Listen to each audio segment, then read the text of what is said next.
नमस्कार दोस्तों, मैं दिलीप कुमार। दोस्तों, पटना के अखबार में खबर छपी है कि बीपीएससी टीआरई 3 शिक्षक भर्ती पेपर लीक और सिपाही भर्ती पेपर लीक में पटना के 3 कोचिंग संचालकों का नाम आ रहा है, जो आर्थिक अपराध इकाई जांच कर रही है उसमें। और हम ये बात पिछले कुछ वर्षों से कहते आ रहे हैं कि जब भी बिहार में पेपर लीक होता है, धांधली सेटिंग होती है किसी भी प्रतियोगी परीक्षा का, तो उसमें पटना के कुछ कोचिंग संचालक, कोचिंग शिक्षक शामिल रहते हैं, बड़े बड़े कोचिंग शिक्षक, और इनको बड़े बड़े नेता संरक्षण देते हैं। बीपीएससी टीआरई 3 का भी जब पेपर लीक हुआ 15 मार्च को, तो हम 16 मार्च से चिल्ला चिल्ला कर कह रहे थे कि पटना के कुछ कोचिंग शिक्षक पेपर लीक में संलिप्त है, जिन्होंने स्टूडेंट्स प्रोवाइड किया है, दलालों सेटरों से मिलकर, परीक्षा माफियाओं, शिक्षा माफियाओं से मिलकर ये पटना के कुछ कोचिंग शिक्षक पेपर लीक और धांधली सेटिंग में संलिप्त रहते हैं और अपने कोचिंग के स्टूडेंट्स को सेटरों से मिलवाते हैं, और इसके बदले इनको पैसा मिलता है। जब रिजल्ट हो जाता है तो बड़ा बड़ा हैंडबिल पंपलेट छपवाएंगे, कहेंगे मेरे कोचिंग से इतना लोग पास किया है। उस समय हमने पटना के 2 शिक्षकों का भी नाम बताया था, और जो नेता इन लोगों को संरक्षण दे रहे हैं, हमने उस नेता मंत्री का भी नाम बताया था। आज अखबार में खबर छपी है। हम ये सवाल कर रहे हैं कि आखिर जब भी पेपर लीक होता है तो आता है कि कुछ कोचिंग संचालक रडार पे, लेकिन उस कोचिंग शिक्षक का नाम क्यों नहीं आता है? आज जैसे ही ये बात आई सामने कि 3 कोचिंग शिक्षकों पे कार्रवाई होगी, जांच में पटना के 3 कोचिंग शिक्षकों का नाम आया है, तो वो कोचिंग शिक्षक कौन है, कोचिंग संचालक कौन है, वो क्यों नहीं उनका नाम उजागर हो रहा है? आखिर बिहार के लाखों अभ्यर्थियों, लाखों छात्र छात्राओं के भविष्य से खिलवाड़ हो रहा है, उनके ज़िंदगी से खिलवाड़ हो रहा है, और ये पटना के कौन है वो 3 कोचिंग शिक्षक, कोचिंग संचालक, उनका नाम क्यों नहीं सार्वजनिक किया जा रहा है? हम सरकार से ये मांग कर रहे हैं, हम नीतीश कुमार जी से ये मांग कर रहे हैं, आर्थिक अपराध इकाई से मांग कर रहे हैं कि ऐसे शिक्षकों का, ऐसे कोचिंग संचालकों का नाम उजागर किया जाए। जब दिलीप कुमार 67वीं बीपीएससी का जो पेपर लीक हुआ था, तो मुख्यमंत्री को हम क्वेश्चन भेजे, तो हमें उठा लिया गया आर्थिक अपराध इकाई के द्वारा। हमसे पूछताछ होती है, मीडिया में खबर चल जाती है कि दिलीप कुमार को उठा लिया गया, पेपर लीक के मामले में पूछताछ हो रही है। बीएसएससी सीजीएल 3 के समय हमसे पूछताछ हुई आर्थिक अपराध इकाई के द्वारा, तो ये बात मीडिया में चली कि दिलीप कुमार से पूछताछ चल रही है, कड़ी पूछताछ चल रही है आर्थिक अपराध इकाई के द्वारा।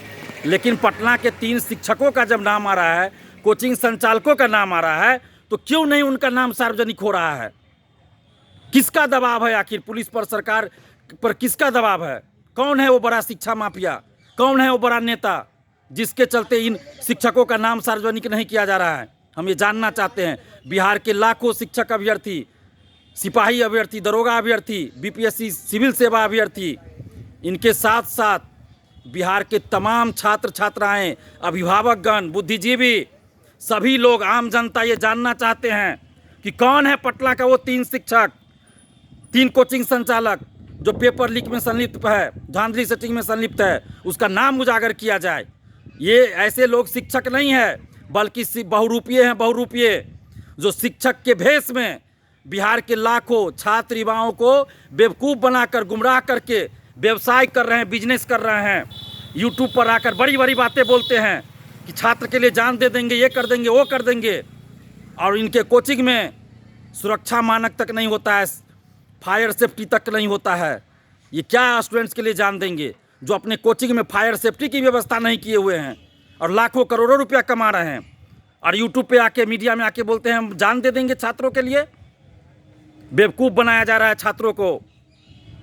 और ऑफिस के अंदर, इन कोचिंग संचालकों के ऑफिस के अंदर जो पेपर लीक, धांधली सेटिंग में संलिप्त रहते हैं, इनके ऑफिस के अंदर कौन सा खेल चल रहा है ये हम लोग भी जानते हैं। लेकिन समय का इंतजार कर रहे हैं, सबका पोल खुलेगा। हमने 2 शिक्षकों का नाम उजागर किया था बीपीएससी टीआरई 3 पेपर लीक के समय। आज आर्थिक अपराध इकाई के हवाले से ये खबर छापी गई है, अखबारों ने खबर छापी है कि पटना के 3 कोचिंग संचालक का नाम आ रहा है जिन पे कार्रवाई होगी, लेकिन उस कोचिंग संचालक, कोचिंग शिक्षक का नाम क्यों नहीं सार्वजनिक किया जा रहा है? कहीं फिर ऐसा तो नहीं होगा मंत्री जी का दबाव आएगा, बचा लिया जाएगा? हमने उस मंत्री का भी, उस नेता का भी नाम बताया था, कौन टीचर किससे मिलने जाते हैं, क्या करते हैं। हम आज भी बोल रहे हैं, बीपीएससी टीआरई 3 का पेपर लीक होता है, खान सर जाते हैं, अशोक चौधरी से मिलते हैं, उसके बाद अशोक चौधरी मीडिया में बोलते हैं कोई पेपर लीक नहीं हुआ, जबकि उससे पहले आर्थिक अपराध इकाई ने जांच रिपोर्ट दे दिया था और उसमें कहा था आर्थिक अपराध इकाई ने कि बीपीएससी टीआरई 3 का पेपर लीक है। फिर कैसे बिहार सरकार का ही एक मंत्री ये कह रहे हैं कि कोई पेपर लीक नहीं है?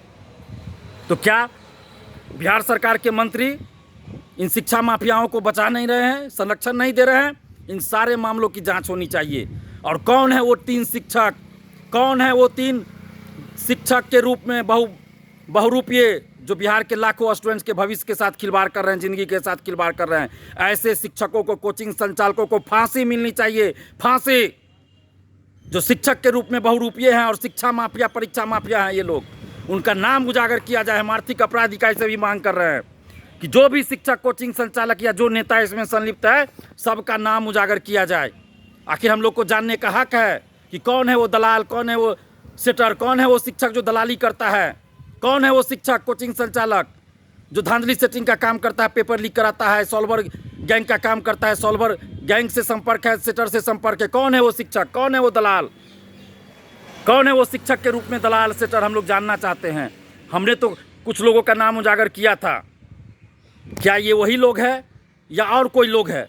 या ये नाम उजागर होना चाहिए।